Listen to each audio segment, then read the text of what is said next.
अस्सलाम वालेकुम। दिलचस्प, खौफनाक और पुरस्रार कहानियों के लिए चैनल को सब्सक्राइब कीजिए और घंटी के निशान को दबा दीजिए ताकि नेक्स्ट वीडियो का नोटिफिकेशन आपको बआसानी मिलता रहे। सावनपुर के जमींदार के जुड़वां बेटे थे। दोनों हमशक्ल तो नहीं थे, लेकिन दोनों के नक्श बेहद खूबसूरत थे। शमील खान अपनी जगह एक हसीन नौजवान था, तो शाजिल खान भी किसी तरह उससे कम नहीं था। हालांकि दोनों की उम्रें एक थी, लेकिन शाजिल खान शमील खान से कोई 22 मिनट बड़ा था और अपने आप को बड़ा ही समझता था। बाप की मौत के बाद सारी जिम्मेदारियां उसने अपने कंधों पर ले ली थीं, लेकिन इस कायनात में शायद भाई से ज़्यादा वो किसी और से मोहब्बत नहीं करता था। सिंघानी बदस्तूर उसके पीछे पड़ा रहता था। सिंघानी एक हिंदू जोगी था जिसने मरघट के पास अपनी झोंपड़ी बना रखी थी। लोगों का कहना था कि वो दिवाली के दिन मुठ उड़ाया करता है। इसके अलावा हर तरह के जादू टूने भी करता है। पता नहीं कहाँ कहाँ से लोग उसके पास गाड़ियों में आया करते थे। बहुत से लोग उसके चेले भी बनना चाहते थे, लेकिन सिंघानी हमेशा शाजिल के पीछे ही पड़ा रहता था। अरे मुसलमान छोकरे, क्या दीन धर्म के चक्कर में पड़ा हुआ है तू? मुझे गुरु बना ले, भगवान की सौगंध सब कुछ समझा दूंगा। दीन धर्म बेकार बातें हैं बेटा। तू जरा सोच, संसार तेरे चरणों में आ जाएगा। तू महान हो जाए तो ये दुनिया वाले तेरे पैर चाटेंगे। आप मुझे एक बात बताइए साधु जी महाराज, आप खुद इतने महान क्यों नहीं हो गए? शाजिल मुस्कुराकर कहता। देख बेटा, ये जादू मंत्रों की दुनिया है। कर्म, चक्रवीर और धर्मात्मा की बातें हैं। संसार में हर मनुष्य को सब कुछ नहीं मिल जाता। कुछ ऐसे होते हैं जो पाने वाली चीज़ों को खोते हैं, और कुछ ऐसे होते हैं जिन्हें पाने की आरजू रह जाती है। तू मुझसे जादू मंत्र सीख ले। ये थोड़ी कहूँगा तुझसे कि गौ माता का पुजारी बन जा। अपने ही धर्म पर रह, पर जैसा मैं बताऊं वैसा करना, फिर देखना क्या तमाशा होता है। सिंघानी को एक ऐसा जादू आता था जिसे वो खुद पर नहीं कर सकता था। बस जादू मंत्र के फेरे होते हैं। उसे किसी मुसलमान लड़के की तलाश थी जिसका धर्म खराब करके वो उसे अपना चेला बना ले और फिर उसके जरिए दुनिया पर हुक्मरानी करे। लेकिन शाजिल उसके फेर में नहीं आता था। उधर शमील खान जवानी में मस्त अपनी दुनिया अलग बसाए हुए था, और उसकी दुनिया मारिया थी। 3 गयूर भाइयों की बहन जो उस पर हर तरह से निगाह रखा करते थे, और सावनपुर में उनका भी बड़ा नाम था। मगर मारिया शमील खान की मोहब्बत में सरशार थी, और सावनपुर के खेतों खलियानों और बागों में उनकी अक्सर मुलाकातें हुआ करती थी। पाकीज़गी उनके यहाँ अव्वल हैसियत रखती थी। लेकिन एक नौजवान लड़की सारी सारी रात अगर किसी नौजवान लड़के के साथ खेतों और खलियानों में वक्त गुजारे तो उसे पाकीज़ा समझने वाले नीम दीवाने ही हो सकते हैं। जब शहबाज खान को यह खबर मिली तो उसने अपने बाकी भाइयों को अपने पास बुला लिया। शहबाज और महरोज तीनों के तीनों सर जोड़कर बैठ गए और आखिर ये फैसला किया कि शमील खान को रास्ते से ही हटा दिया जाए। किसी अपने को नुकसान पहुंचाना तो बड़ा ही मुश्किल काम होता है। चुनाचे एक बादलों भरी रात, जब शमील खान मारिया के साथ बैठा हुआ था, उससे बातें कर रहा था, तो वो तीनों भाई उसकी ताक में थे और अपने तौर पर बहुत से फैसले करके आए थे। मारिया और शमील खान बातें करते रहे, और फिर जब बारिश का पहला कतरा आसमान से ज़मीन तक पहुंचा तो मारिया ने उठते हुए कहा, बस अब मैं चलती हूँ शमील, बारिश तेज़ हो गई तो घर पहुँचना मुश्किल हो जाएगा, और हो सकता है बारिश की वजह से भैया जाग भी उठें। शमील खान ने उसे खुदा हाफिज़ कहा और मारिया वहाँ से चल पड़ी। शमील खान देर तक उसे जाते देखता रहा। जब वो तारीकी में गुम हो गई तो वो वापस पलटा, लेकिन दूसरे ही लम्हे उस पर टार्चों की रोशनियाँ मरकूज हो गईं और शमील खान धक से रह गया। उसके बाद जंगल में खूनी खेल का आगाज़ हो गया। शमील खान जान बचाने के लिए दौड़ रहा था, और शहबाज खान, महरोज और गुलरेज उस पर कुल्हाड़ियों से वार कर रहे थे। पहले शमील खान की टांग कटी तो वो ज़मीन पर गिर पड़ा, और उसके बाद उस पर कुल्हाड़ियों की बारिश हो गई। उन बिखरे हुए नौजवानों ने उसकी हड्डियों तक का कीमा बना डाला था, और फिर जब शमील खान के बदन के टुकड़े दूर दूर तक बिखर गए तब उन्हें अपनी वहशत अंगेज़ी रोकने का ख्याल आया और वो रुक गए। ये कुत्ता भूल गया था कि किसी की गैरत पर हाथ डालना कितना ख़तरनाक होता है। अब होश से काम लो और इसे यहीं किसी दरख्त की जड़ में दफन कर दो। फिर बमुश्किल तमाम एक एक टुकड़ा समेटा गया और जगह जगह दरख्तों की जड़ों में गड्ढे खोदकर उसे दफना दिया गया। उस जंगल के बेशुमार दरख्त शमील की कब्र बन गए थे। तीनों भाई वापस लौटे तो मारिया ने उन्हें छुपकर देखा। घर पहुंची तो तीनों भाइयों को गायब पाया था और उसके बाद दहशत ज़दा सी इसी इंतज़ार में बैठ गई थी कि कब वो वापस आते हैं। और जब वो वापस आए तो खून में डूबे हुए थे। मारिया ने बमुश्किल तमाम अपनी उस चीख को रोका था। भाइयों ने कपड़ों का क्या किया और कुल्हाड़ियाँ कहाँ छुपाई कुछ पता न चल सका, लेकिन ये पता ज़रूर चल गया कि शमील गायब हो चुका है। बस्ती का हर फर्द उसे तलाश कर रहा था और मारिया को भाइयों के खून आलूद कुल्हाड़े और खून में डूबे कपड़े याद आ रहे थे। आखिर में उसने सरसराती आवाज़ में कहा, नहीं शमील नहीं, अगर तुमने जुर्म किया है तो तुम तन्हा नहीं हो। आज भी बादलों भरी रात थी। सावनपुर दर हकीकत सावन बस्ती था। अमूमन यहाँ बारिशें होती रहा करती थी। मौसम के लिहाज से बेमिसाल जगह थी और इसी मुनासिबत से इसके आसपास के इलाके इतने ही सरसब्ज व शादाब थे। शहबाज खान की कोठी से मारिया बाहर निकली तो कोठी का पहरेदार शमाके खान चौंक पड़ा। 2-3 बार उसने इस तरह मारिया को घर से निकलकर जंगल की तरफ जाते हुए देखा था, जो यहाँ से ज़्यादा फासले पर नहीं था। मुलाजिमों को मालिक के खिलाफ कुछ कहते हुए बड़ा सोचना समझना पड़ता है। अभी तक उसने शहबाज खान वगैरह को कुछ नहीं बताया था, लेकिन अपने दूसरे साथी पहरेदार को भी इस बारे में कुछ नहीं बताया था। लेकिन आज वो मारिया का पीछा करके ये मालूम करना चाहता था कि आखिर वो जाती कहाँ है। जंगल यहाँ से ज़्यादा फासले पर नहीं था। मारिया जंगल ही की जानिब जा रही थी और फिर दरख्तों के दरमियान पहुंचकर गायब हो गई। चौकीदार शमाके खान एक दरख्त के साए में खड़े होकर उसे तलाश करने लगा, लेकिन मारिया उसे नजर नहीं आई।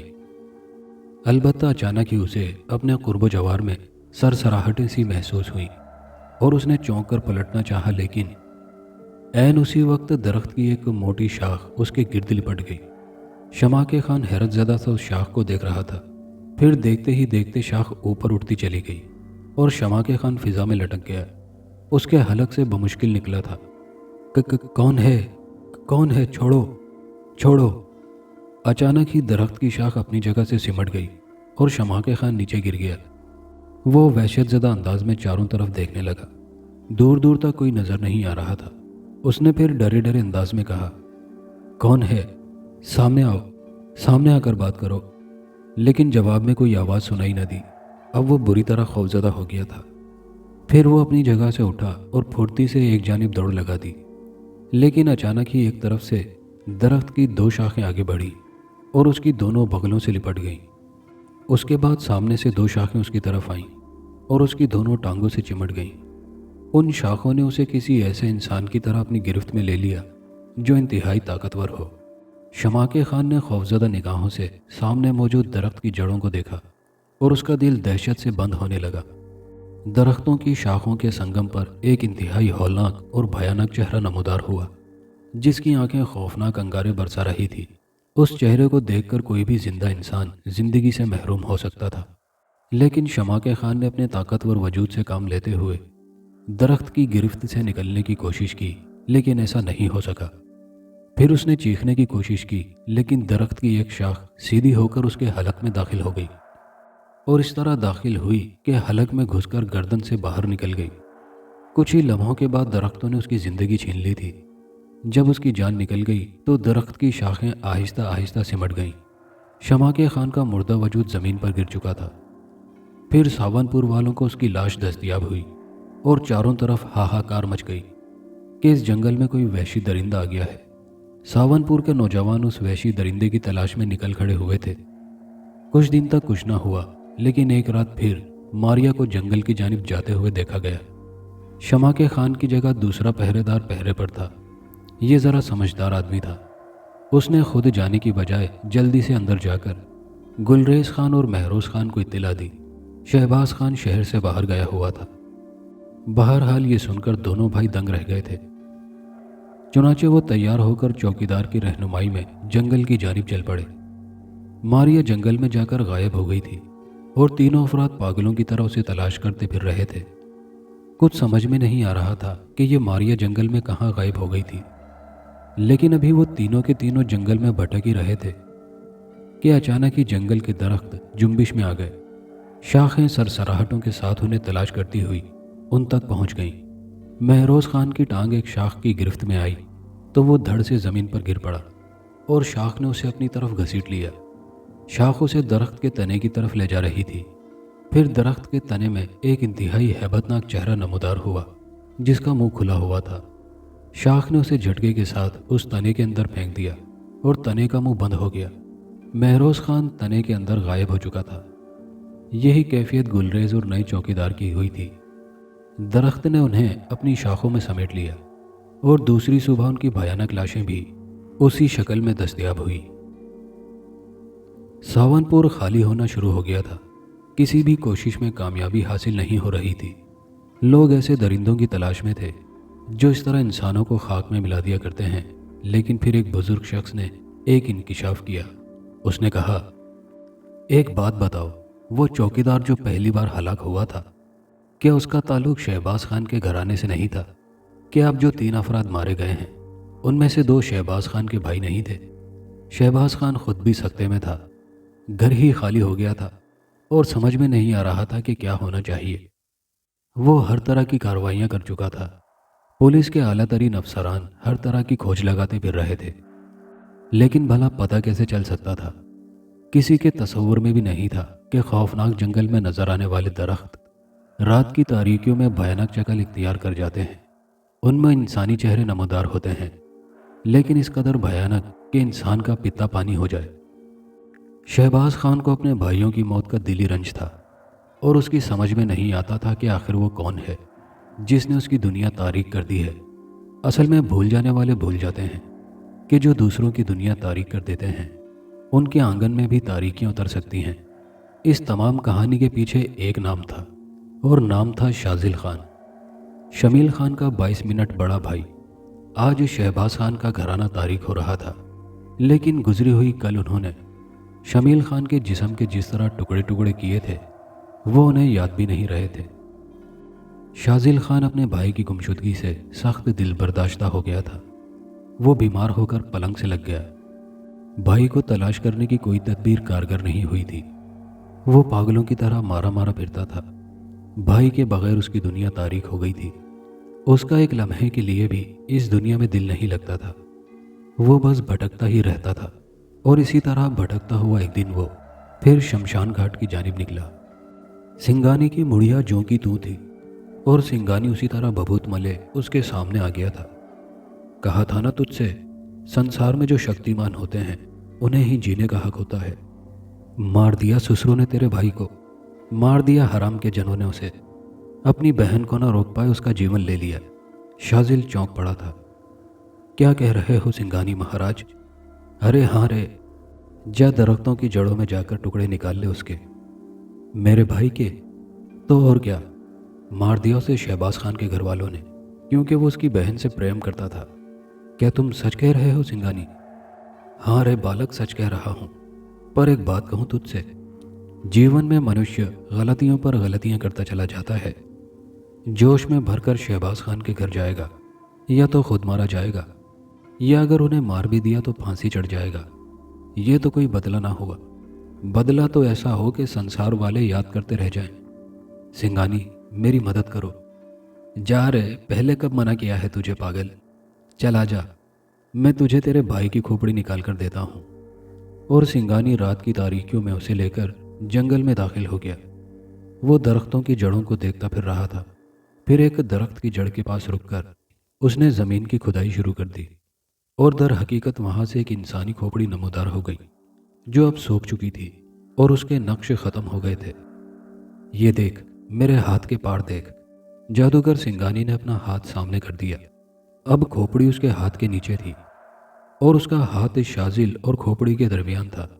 तब शाजिल ने शमील का चेहरा देखा और उसकी आंखों से आंसू बह निकले। उसके हलक से सिसकियां निकलने लगी। ना रे ना, ना, रोने से मन का क्रोध धुल जाता है, हृदय में नरमी आ जाती है। अरे आंखें तो वो हैं जो शोले बरसाएं। रोकर क्यों अपनी शक्ति खो रहा है? चल दफन करते इस खोपड़ी को। इसी जगह इन दरख्तों की सारी जड़ों में तेरे भाई के बदन के टुकड़े दफन हैं।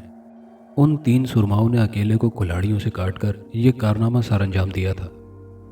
پر تو ان درختوں کی جڑوں کو ہی ان کا انت بنا دے۔ کیسے؟